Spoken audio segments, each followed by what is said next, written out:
Hello, എന്തൊക്കെയുണ്ട് വിശേഷം? എല്ലാവർക്കും സുഖമല്ലേ? അപ്പോൾ ഇന്നത്തെ വീഡിയോയിൽ ഒരു കറി, പിന്നെ അങ്ങനെ അല്ലറ ചില്ലറ കുറച്ച് ഈസി ആയിട്ടുള്ള റെസിപ്പീസൊക്കെ ആട്ടോ ഞാൻ കാണിക്കുന്നത്. പിന്നെ നമ്മുടെ സാധാരണ പണികളും കാര്യങ്ങളൊക്കെയാണ്. ഇതന്ന് ഓർമ്മയുണ്ടോ ഇയാളെ? നമ്മളന്ന് ഒരു മീൻ കൊടുത്തതാണ്. പിന്നെ നമ്മുടെ വീട്ടിൽ നിന്ന് മാറിയിട്ടില്ല, ഫുൾ ടൈം ഇവിടെയാണ്. ഇപ്പോൾ എങ്ങനെ വിളിക്കും വിശക്കുമ്പോഴത്തേനും. അപ്പോഴത്തേനും നമ്മൾ കൊണ്ടുവന്ന് മാക്സിൻ്റെ ഫുഡുണ്ട്. നമുക്കൊരു ഒരു ഡോഗുണ്ട്, മാക്സ് എന്ന് അവൻ്റെ പേര്. അപ്പോൾ അവൻ്റെ ഫുഡൊക്കെ കൊടുത്തിട്ടാണ് ഇപ്പോൾ ആളൊന്ന് ഉഷാറായിട്ടുണ്ട്. പക്ഷെ ഒരു പേടിയില്ല കേട്ടോ, നേരത്തെ ചാടി കയറാനൊന്നൊരു കുഴപ്പമില്ല. അപ്പോൾ നമുക്കെന്തായാലും നമ്മുടെ പട്ടാണിക്കറി, ഈസി പട്ടാണിക്കറിയാണ്. അപ്പോൾ പട്ടാണി, അതിൻ്റെ അകത്തോട്ട് കുറച്ച് പെരുംജീരകം ഇടണം. പിന്നെ ഉള്ളി, പച്ചമുളക്, വെളുത്തുള്ളി, ഇഞ്ചി, തക്കാളി, ഇതെല്ലാം പച്ചക്കിടാം. കറിവേപ്പില ഇടണം, പച്ചക്കിടാം. ഇല്ലെങ്കിൽ നമുക്കൊന്ന് പച്ചമണം മാറണം എന്നുണ്ടെങ്കിൽ ഒന്ന് വഴറ്റിയിട്ട് എല്ലാം കൂടെ എന്നിട്ട് പട്ടാണിയുടെ അകത്തോട്ടിടുക. എന്നിട്ട് കുറച്ച് മഞ്ഞൾപ്പൊടിയും മല്ലിപ്പൊടിയും മാത്രം ഇട്ടാൽ മതി. പച്ചമുളക് നമ്മൾ എരിവിനിട്ടിട്ടുണ്ട്. എന്നിട്ട് എല്ലാം കൂടി ഇട്ടിട്ട് ഉപ്പും കൂടി ഇട്ടിട്ട് നന്നായിട്ട് ഒരു 5-6 വിസിൽ, ഇത് തലേദിവസം തന്നെ കുതിർത്ത് വയ്ക്കണം കേട്ടോ. എന്നിട്ട് വേണം, അപ്പോഴേ പെട്ടെന്ന് വേവുള്ളൂ. എന്നിട്ട് ഒരു 5-6 വിസിലാകുമ്പോഴത്തേനും നന്നായി വെന്ത് വരും. എന്നിട്ട് ജസ്റ്റ് ഒന്ന് ഉടച്ചു കൊടുക്കുക. എന്നിട്ട് നമ്മുടെ ഉള്ളി, കരിവേപ്പില എല്ലാം കൂടി ഇട്ട് താളിച്ചങ്ങിട്ട് കഴിഞ്ഞാൽ പട്ടാണിക്കറി റെഡിയായി കേട്ടോ. പെട്ടെന്ന് ഈസി ആയിട്ട് ചെയ്യാൻ പറ്റുന്നതാണ്.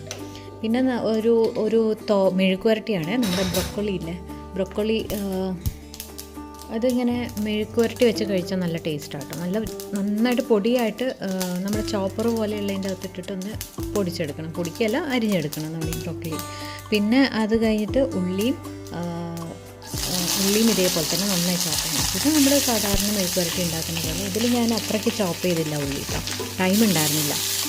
ചോപ്പർ ഉണ്ടെങ്കിൽ നമ്മൾ പൊടിയായിട്ടങ്ങ് ചോപ്പ് ചെയ്തെടുത്ത് കഴിഞ്ഞാൽ നല്ല ടേസ്റ്റാണ്. പിന്നെ ഉള്ളി, എണ്ണ, കടുക്, നമ്മുടെ ഉണക്കമുളകില്ല, അതും ഉള്ളിയും ഒക്കെ കൂടിയിട്ടിട്ട് നന്നായിട്ട് വഴറ്റുക. എന്നിട്ട് അതിൻ്റെ അകത്തോട്ട് മഞ്ഞൾപ്പൊടി, മല്ലിപ്പൊടി, മുളക് പൊടി, ഇത് മൂന്നും ഇട്ടിട്ടൊന്ന് വഴറ്റിയിട്ട് നമ്മുടെ ഈ നല്ല ചോപ്പ് ചെയ്ത് വെച്ച ബ്രോക്കോളിയും കൂടി ഇട്ടിട്ട് നന്നായിട്ട് പെട്ടെന്ന് വേകും കേട്ടോ. ഒത്തിരി വെള്ളമൊന്നും ഒഴിക്കരുത്. ഉപ്പും കൂടി ഇട്ടിട്ട് ഒന്ന് അടച്ച് വെച്ചിട്ട് സിമ്മിൽ വയ്ക്കുക. 2-3 മിനിറ്റ്സ് കൊണ്ട് പെട്ടെന്ന് വേകും. നല്ല ടേസ്റ്റിയും നല്ല ഹെൽത്തി ആയിട്ടുള്ളൊരു മെഴുക്കുവരട്ടി കേട്ടോ. കുട്ടികൾക്കെല്ലാം അതിൻ്റെ മറ്റേ വേർഷൻ നമ്മൾ സാധാരണ വലിയ ഇതുപോലെ ഇട്ട് കഴിച്ച് കഴിഞ്ഞാൽ വലിയ ടേസ്റ്റ് തോന്നില്ല. പക്ഷേ ഇങ്ങനെ ഇട്ട് കഴിഞ്ഞാൽ നല്ല ടേസ്റ്റാണ് കേട്ടോ. ഒരു പ്രാവശ്യം ഉണ്ടാക്കിയപ്പോൾ വീട്ടിലെല്ലാവർക്കും ഇഷ്ടപ്പെട്ടു. അപ്പോൾ പിന്നെ അതങ്ങനെ തന്നെ അങ്ങ് തുടരുന്നു എന്നേ ഉള്ളൂ.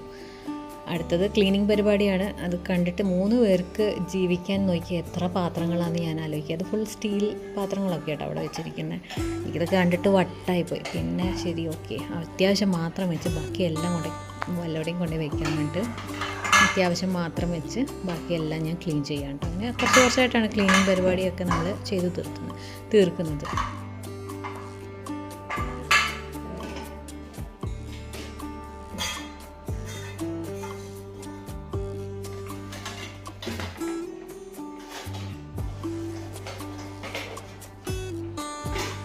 ഇനി എന്താണെന്ന് വെച്ച് കഴിഞ്ഞാൽ ഞങ്ങൾക്ക് ഒരു ഫുൾ ഡേ നമ്മൾ ആയിട്ടിരിക്കാൻ വേണ്ടിയിട്ടുള്ള ഒരു ചെറിയൊരു ടിപ്പാണ് കേട്ടോ. ഞാനിപ്പോൾ റീസെൻ്റായിട്ട് ഇങ്ങനെ അതാണ് ഫോളോ ചെയ്യുന്നത്. നല്ല ഒരു റിസൾട്ടാട്ടോ. അപ്പോൾ ഞാൻ വെച്ചു നമ്മുടെ ഫാമിലിയിലോട്ട് ഷെയർ ചെയ്യാമെന്ന്.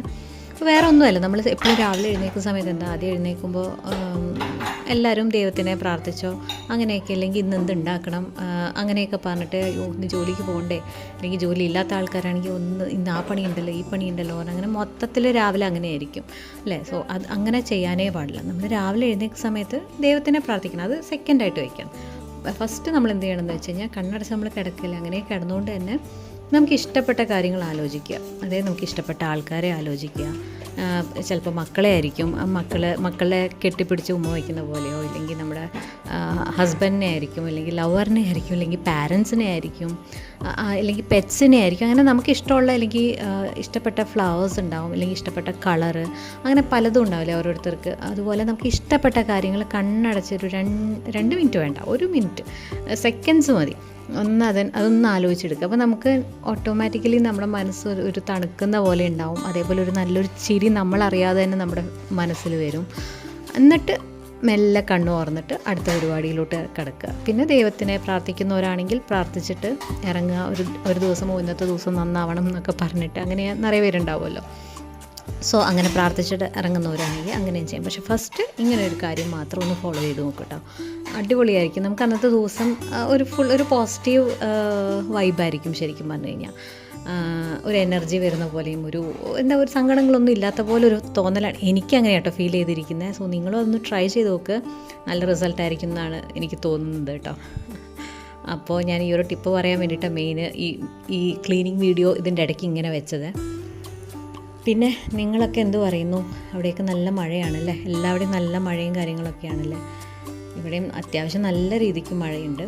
പിന്നെ അങ്ങനെ ആവശ്യമുള്ള പാത്രങ്ങൾ മാത്രം എടുത്ത് വെച്ച് ഞാൻ ബാക്കിയെല്ലാം ഒരു ബോക്സിൻ്റെ അകത്താക്കി കൊണ്ടുപോയി വെച്ചു. നമുക്കൊരു സെക്കൻഡ് ഹോം ഉണ്ട് കോയമ്പത്തൂർ. സോ അവിടെ കൊണ്ടുപോയി വെക്കാമെന്ന് വെച്ച്. ഇവിടെ നമ്മൾ പാലക്കാടുള്ള വീട്ടിൽ സ്പേസ് കുറച്ച് കുറവാണ്, അത്യാവശ്യം മാത്രം വെച്ചാൽ മതി എന്നുള്ള പോലെയാണ്. ബാക്കിയെല്ലാം ഞങ്ങൾ കൊണ്ടുപോയി കോയമ്പത്തൂർ സെക്കൻഡ് ഹോമിൽ കൊണ്ടുപോയി വെക്കും. ഒരു ദിവസം ഞാൻ അവിടെ പോകുമ്പോൾ ഒരു വീഡിയോ ഇടാം കേട്ടോ. എൻ്റെ വീഡിയോസ് സ്റ്റാർട്ട് ചെയ്തത് ഞാൻ കോയമ്പത്തൂർ വീട്ടിൽ നിന്നാണ്. കുറേ സ്റ്റാർട്ടിങ്ങുള്ള വീഡിയോസൊക്കെ അവിടെ നിന്ന് എടുത്തിരിക്കുന്നത്. സോ അത് maximum makeup videos, review videos, അങ്ങനെ ഡേ ഇൻ മൈ ലൈഫൊന്നും ഞാൻ അത്രയ്ക്കൊന്നും ചെയ്തിട്ടൊന്നുമില്ല. അപ്പോൾ ഏതാണ്ട് എൻ്റെ ക്ലീനിങ് ഒക്കെ അവസാനിക്കാറായി. കുറച്ച് ഫാസ്റ്റാക്കി വിട്ടു കേട്ടോ, അല്ലെങ്കിൽ ബോറടിക്കില്ലെന്ന് വെച്ചിട്ടാണ് കേട്ടോ. അത്യാവശ്യം നന്നായി നീറ്റാക്കി വെച്ചു എന്നാണ് എൻ്റെ ഒരു തോന്നൽ അല്ലേ. അപ്പോൾ അത്യാവശ്യം കാണുമ്പോൾ തന്നെ ഒരു സമാധാനം അല്ലേ. പിന്നെ സ്പൂൺ റാക്കൊക്കെ വെക്കുന്ന ആ ഒരു ഭാഗമില്ല, അതും നന്നായി ക്ലീൻ ചെയ്ത് അതിലും എല്ലാം അടുക്കി പെറുക്കി വെച്ചു.